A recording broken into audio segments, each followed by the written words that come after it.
If you love me, please don't judge me. Got my hands tied, the power's above me. Don't shoot the messenger, I'm just a puppet here. If you wanna place blame, then look to the puppeteer. Family, fortune, envy, jealousy, privilege, passed on, legacy, secret, sabotage, borderline, felony, suicide, subtract, selfish, pedigree, yeah.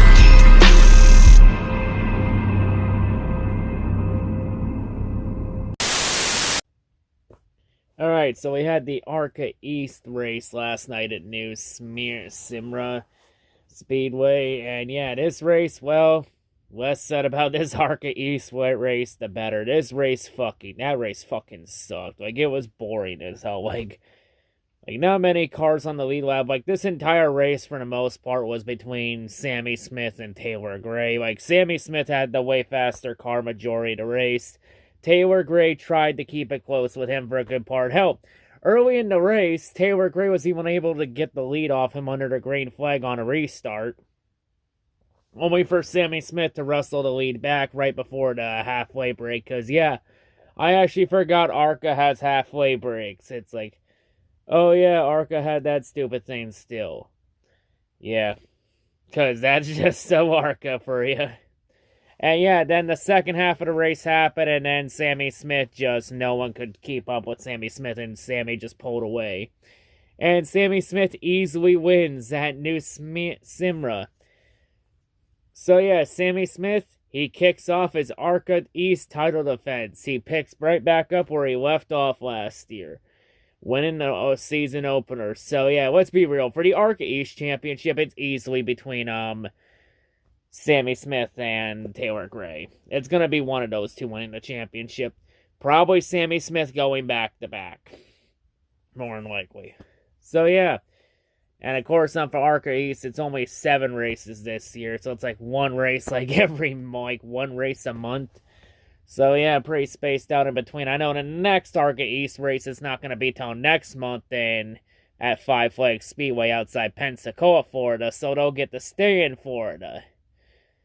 They'll just go up the road a bit to Five Flags Speedway, which is usually where the Snowball Derby is held. So yeah, that'll be an interesting race to see there for sure. But hopefully that race is a lot better than this Snooze Fest. Like, the only thing of interest that happened was, like, what was it? Max Gutierrez dumping Christian Rose. It's like, okay. Yeah, because, yeah, that's ARCA for you. Because, yeah, everyone dumps each other in ARCA all the goddamn time. Just race with no respect.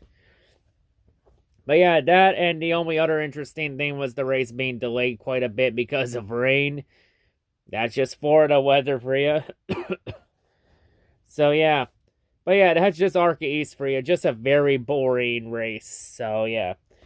And, yeah, Sammy Smith, he pretty much picks right back up where he left off. By winning the opener to kick off his title defense. The reigning ARCA East champ looking to defend his crown and go again.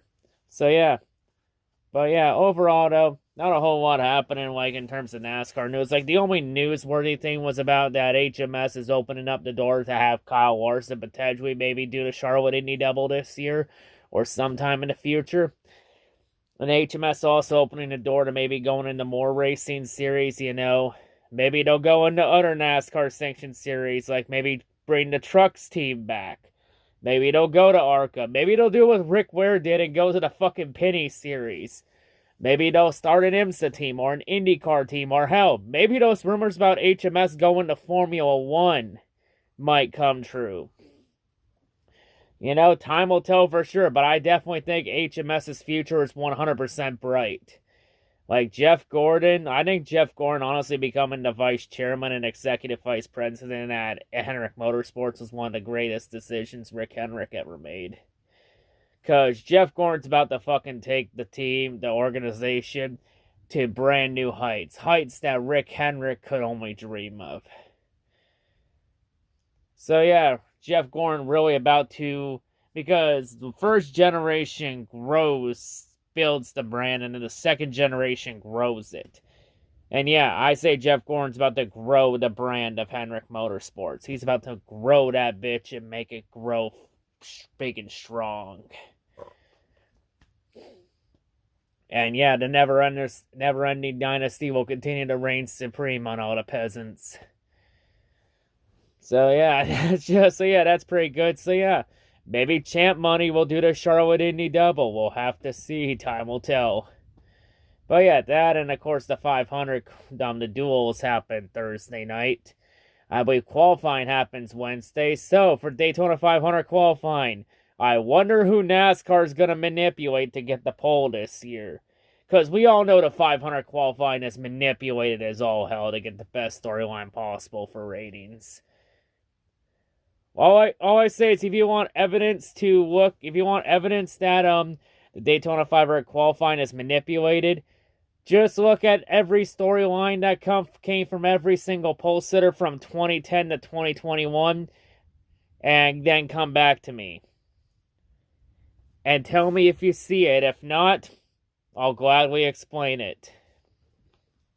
But yeah, so yeah, that pretty much wraps up the other races here for Daytona week.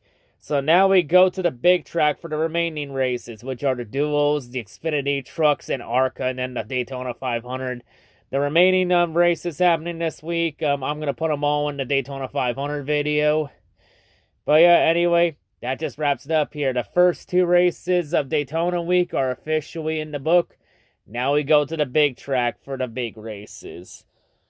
So yeah, starting off with the duels. Let's be honest though, the duels, they're kind of a meaningless race. It's a meaningless race if you have a charter. If you don't have a charter, then it is a meaningful race. Because there's 4 open spots left to battle between 6 teams. Because only 40 cars make the field and there's 42 on the entry list. So 2 cars will be sent home. So yeah, who will get sent home? We'll find out Thursday night. But yeah, anyway, that'll wrap it up here. And that's all I gotta say, and I'll see you all later. Peace. NASCAR Heavyweight Champ, out.